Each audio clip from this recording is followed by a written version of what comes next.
Father God, please keep me safe today.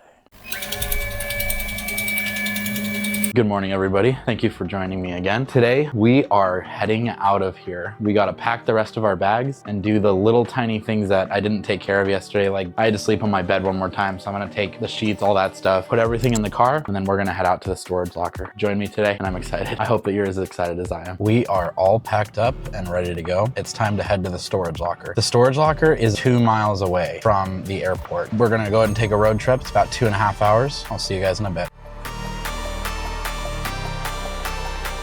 We have hit another snowstorm, and it's saying that there's no roadblocks or anything, but we have 100 miles to go. Boy, I'll tell you what, it's coming down and we are sliding everywhere.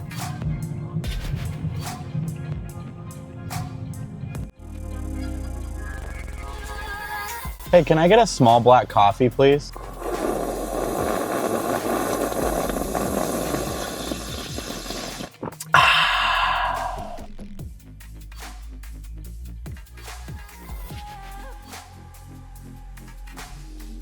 I'm glad we chose this. It looks really secure.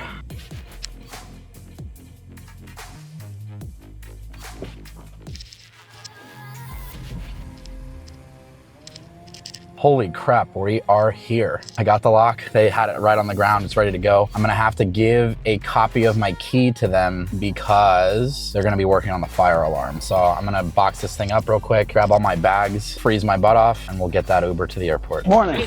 Yes, sir.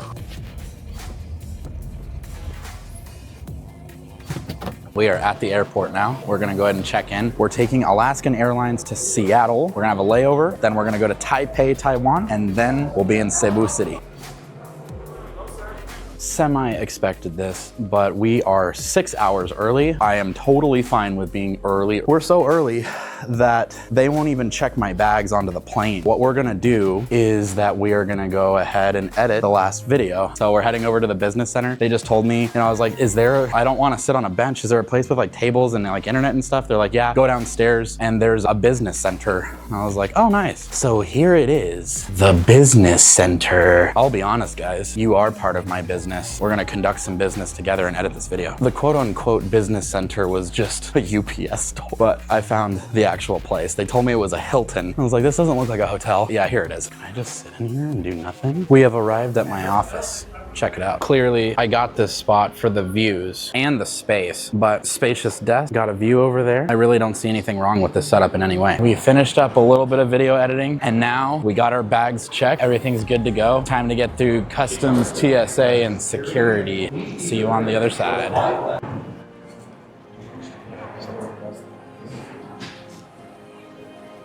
Take your pen. Skateboarding says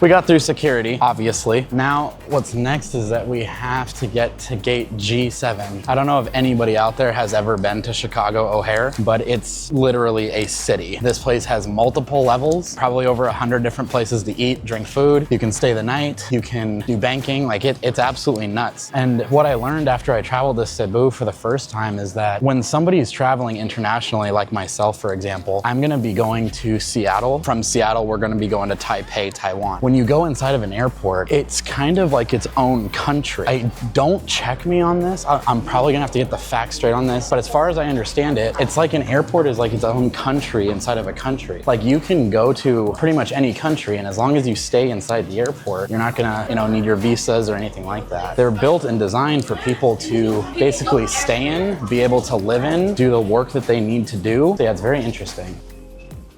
Okay, we have successfully found the gate. It's Alaskan Airlines. Last time we flew, it was Cathay Pacific, and it's C-A-T-H-A-Y. That airline, I guess, was rated one of the top airlines last year. They had bought the same price ticket, so I'm not sure where we're gonna be sitting at in terms of the quality of the aircraft, the seats, how close we are to other people. I'm not expecting anything because I paid nothing for it, but yeah, we'll see what Alaskan Airlines is all about. Alrighty, we've done it. We have officially reached starvation.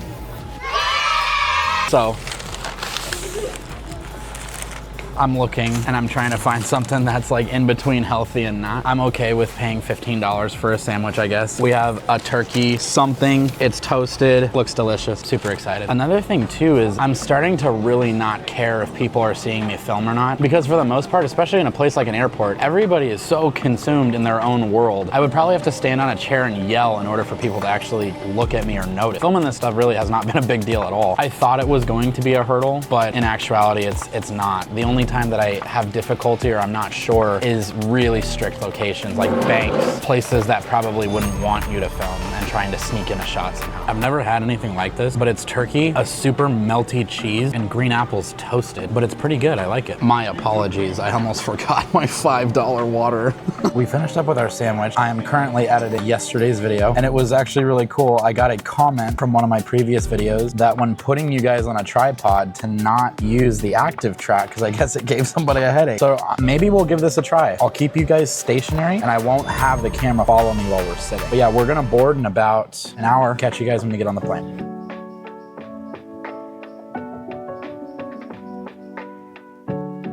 They called our name and it's time to board the plane.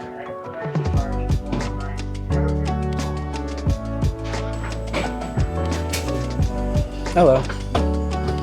All right, guys, forgive me. Hold on one second. All right, we're here. Definitely gonna say that Cathay is way bigger than this, but it's all right.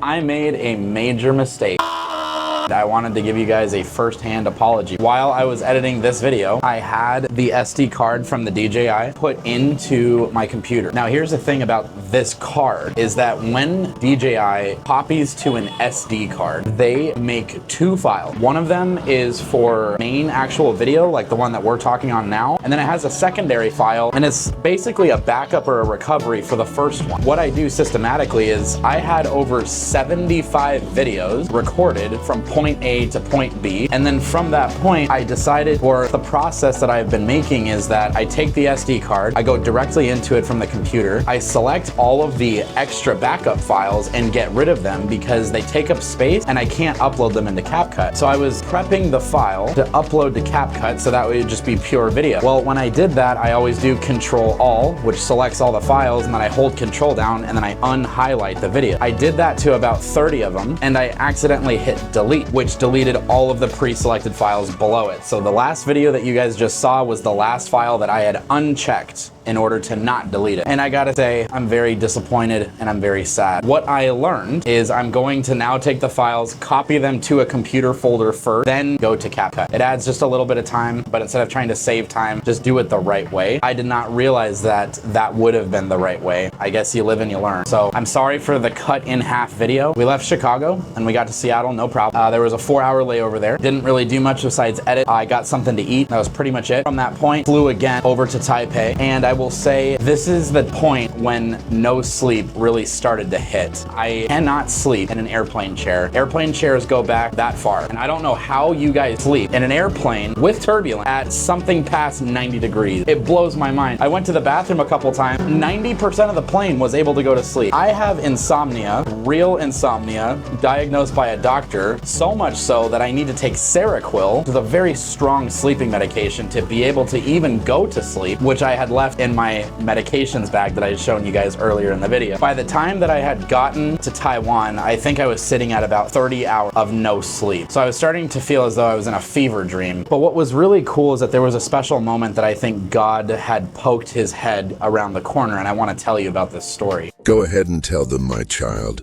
This is from Seattle to Taiwan. We're probably hitting the second hour until the flight is able to start. There was a gentleman that was sitting to my immediate left. I was at this bar that had charging stations and stuff like that, and I was able to work on my computer, and there was chairs that were bolted into the ground, and they were very close together. This guy that was sitting to my left, he was sitting right next to me, and I just glanced over at his phone. Not to like creep on him or whatever, just happened to be in my line of sight. I noticed that on his phone, there was either Bisaya or Tagalog, and I was not sure which one it was. And so I asked him, I said, do you speak Bisaya? And he said, no, I speak Tagalog. And I said, oh, okay. He kind of shrugged it off. Like he didn't really say or do anything. I was really just asking out of curiosity. But what was interesting is that I was editing more video, and then he looked over at my computer and he was like, is that you? And so that's what kind of kicked it off and got everything started. I told him about the vlog channel. He looked it up on YouTube. He was just a really, really cool dude.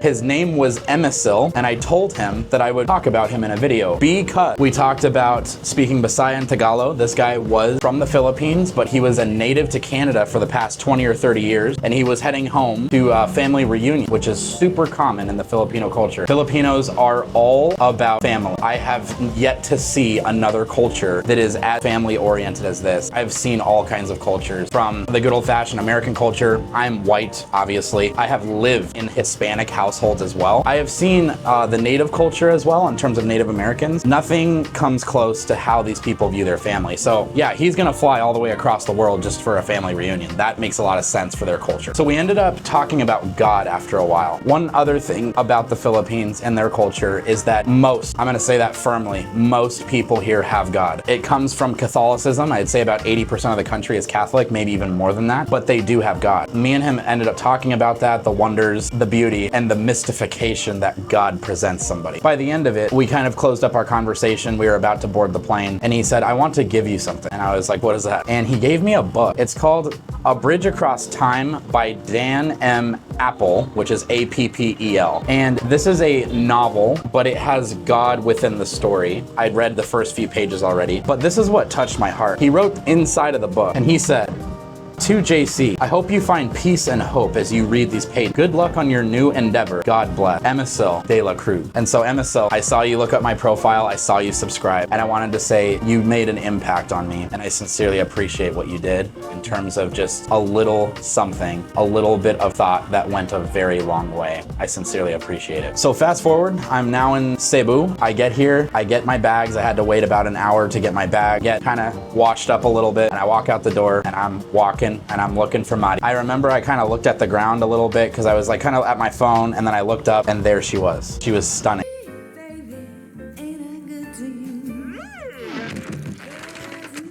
She was absolutely stunning. You guys are going to be introduced to her in the next video. You're going to see what I'm talking about. She's stunningly beautiful, and it took my breath away. And I couldn't believe in that moment in time that this was my reality, but at the same time, 100% loving it, wanting more of this reality. So we ended up coming back to the place that we're staying. We got situated. I'm currently sitting on the balcony of that place. I am going to slowly ravel this stuff because I want to create a lot of content. So we get to our place, we get situated. Then we went to the mall. We got things like a rice cooker, a fan, toiletries, things of that nature. What's hard for me to comprehend currently, and probably gonna be for a while, is that I would say 80 to 90% of the grocery store products that you see here on the shelves of Walmart, Safeway, places like that, they are not here. They have nothing like those products. They have a lot of similar things in the chemical department, like your dish soaps, your things like that. But in terms of food, there's really nothing. They had an American section. It had Prego tomato sauce. It had Barilla noodles. It had Heinz 57, which I love that sauce, and I ended up buying it. They did not have ranch. They did not have ketchup. They had regular yellow mustard. I was looking for a healthier cooking alternative. I used coconut oil. They didn't have coconut oil. There's so many things that I'm used to having in America that I do not have access. And that is going to be a very big adjustment and a big change to be able to acclimate and prosper. But so far, I'm absolutely loving it here. The next video that we have, I'm going to show you my place. I'm going to introduce you guys to Mari, and she's gonna be a part of the vlog from that point on. We don't really know what role she's going to take, whether it's gonna be similar to mine, speaking all the time, main character, if you will, versus a kind of in the background, you notice her, you see her walking around, that kind of thing. So we're gonna see kind of where she sits. She does TikTok and things like that, so she's not new to being in front of a camera, which is cool. But I would say one of the biggest wins that we've had so far is the place that we're living at. it is very, very small, but it is Western quality, meaning that this is a similar quality to a Hilton or something of that nature in America. We have air conditioning, we have Wi-Fi, and we have hot water, which is all I cared about. I'm gonna finish up editing this video, then I'm going to reveal all of the things that I'm seeing and document my days. I appreciate you guys joining for this video. I'm sorry that it had such an abrupt snap in the middle of it and then I basically had to go into a monologue. I am not going to be deleting things off of an SD card directly ever again. I am learning, and I appreciate your guys' patience. I'm so sorry about that, but I'll own it, I'll take responsibility, and I will move on and learn from it. So with that being said, you guys have a wonderful day. Remember, God loves JC. Out.